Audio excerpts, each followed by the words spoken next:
समय हम जनपद गाजीपुर में, जनपद गाजीपुर ग्राम सभा सौरी में, जो कि यहाँ का एक जवान था, शहीद हुआ है। उन्हीं के घर पे आए हैं और पार्थिव शरीर अभी तक तो नहीं आई है। कैसे क्या है, आइए हम उनके बड़े पापा हैं, बात करते हैं और उनसे थोड़ा जानने की प्रयास करते हैं। हाँ बाबूजी, क्या नाम है आपका? जयप्रकाश पांडे उसके बड़े पिता हैं। अच्छा, जयप्रकाश पांडे का संजीव कुमार का बड़े पिता? हाँ। कैसे इनके शहीद हुए? भाई देखिए, हमको तो नहीं पता है, लेकिन हमको 6 बजे जो है सूचना मिली कि घटना घट गई है। कोई फ़ोन आया था? हाँ फ़ोन आया था। किसके पास फ़ोन आया था? हमारे पास आया था। हाँ। तो क्या कहें? कौन सा क्या? जब फ़ोन आया तो क्या वहाँ से क्या संदेश आया आपको? मतलब काम तो ख़त्म हो गया है, बस यही समाचार मिला, उसके बाद कुछ नहीं। तब तो शरीर का एकदम पूरा शरीर बेकार, आज भी वैसा ही है। तो क्योंकि मेरा पूरा परिवार जो है एकदम गंभीर है, हम सीरियस बने हुए हैं, बस इतना ही है। कितने भाई थे? 2 भाई 1 बहन थे। शादी सब लोगों की हो गई थी? हो गई थी सबकी। सभी भाइयों में ये बड़े थे या छोटे थे? सबसे छोटा था। हाँ। ड्यूटी करते कितना वर्ष हो गया था इनको? 6 साल लगभग। शादी? 3 साल। बच्चे कोई? नहीं बच्चे नहीं, वाइफ भी साथ में थी उसकी। तो अब देख सकते हैं कि 6 साल तक जो है कि ड्यूटी करते हुए हो गया था। इनकी पत्नी जो है कि संजीव कुमार के साथ में ही रहती थी, लेकिन खुदा नखास्ते बहुत दुख की बात है और कहीं न कहीं खुशी भी है कि जनपद गाजीपुर का लाल एक शहीद हुआ है और गाजीपुर जो कि शहीदों में नंबर 1 पे ही रहता है। हाँ, गाजीपुर में सौरी भी नंबर सही पर रहता है। हाँ। जब पार्थिव शरीर कब तक आएगी, अभी तक जानकारी कोई नहीं, अपडेट नहीं है? अभी कोई मालूम नहीं है। हो सकता है कि शाम तक भी आ जाए, सुबह भी आ जाए। आपके जो संजीव के पिताजी हैं ना? हाँ, वो दिल्ली गए हैं। आपसे बड़े हैं कि छोटे हैं? छोटा भाई है। आपसे छोटे हैं। वो क्या करते हैं? वो मिलिट्री से रिटायर है। वो भी मिलिट्री से रिटायर हैं? सिग्नल कोर से रिटायर है, लड़का भी सिग्नल कोर में रहता था। चलिए ठीक है, तो आप देख सकते हैं ये संजीव कुमार पांडे के बड़े पिताजी थे, काफ़ी सदमे में है, बात करने के मूड में नहीं है, काफ़ी दुख भरा हुआ है। आगे हम लोगों से और बात करते हैं। बाबू जी, क्या नाम है आपका? राम राज। कब पता चला आपको? हमको शाम को पता चला। हाँ। शाम को पता चला कि संजीव कुमार नहीं है। हाँ। आइए हम इनसे पूछते हैं, क्या नाम है आपका? अंबिका राम, मैं ग्राम प्रधान हूँ इस समय वर्तमान में। ये जानकारी कब हुआ आपको कि संजीव कुमार शहीद हो गए? वही 6 बजे करीब जो मिली सूचना हम लोगों को, तो उस समय थोड़ा दूर थे, तो उस समय तो शाम में नहीं आ पाए, लेकिन सुबह जो है हम लोग आए कि भाई बहुत बड़ा घटना है, जिससे गांव एकदम मातम में सब हैं। पूरे गांव हमारा जो है पूरे मातम में बना हुआ है। लगभग कितना वर्ष का इनका उम्र हुआ होगा? इनका उम्र वही 32-33 करीब जो है लगभग।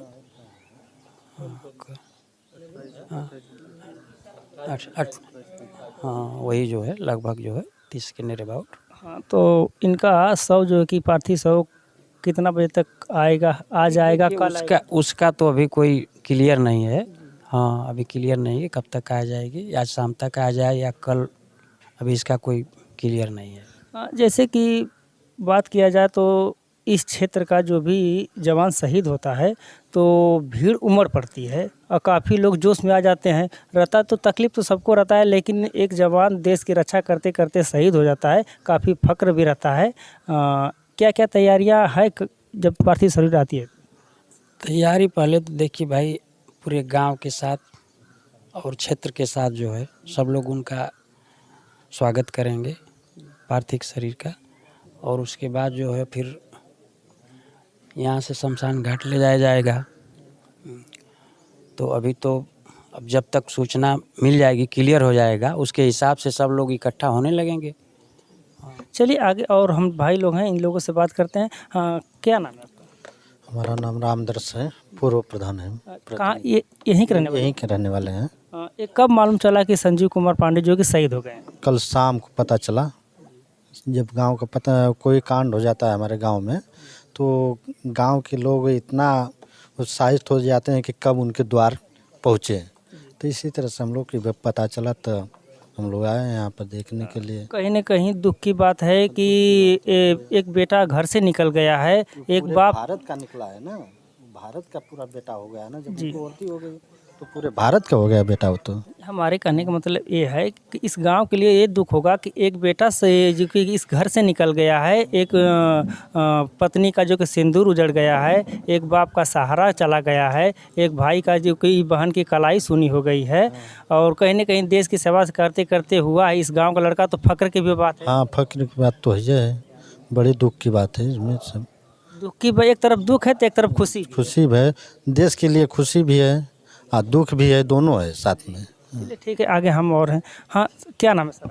मैं अब्दुल्ला अंसारी सौरी का निवासी हूँ और जनपद गाजीपुर शहीदों की धरती बोली जाती है और शहीदों की धरती में आज एक और नया पन्ना, एक नया अध्याय जुड़ गया है।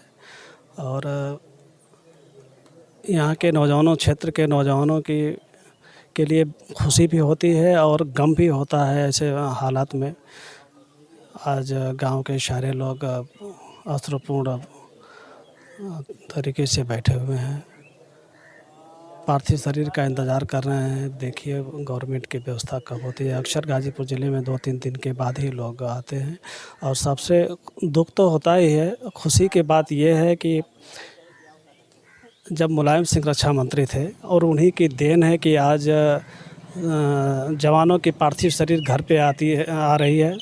तो इनके साथ साथ मैं मुलायम सिंह को भी धन्यवाद देना चाहता हूँ। नहीं तो फिर वहाँ से जब जवान शहीद होते थे सीमा पर तो वहाँ से कपड़े आते थे और उसी को देख करके संतोष करना पड़ता था।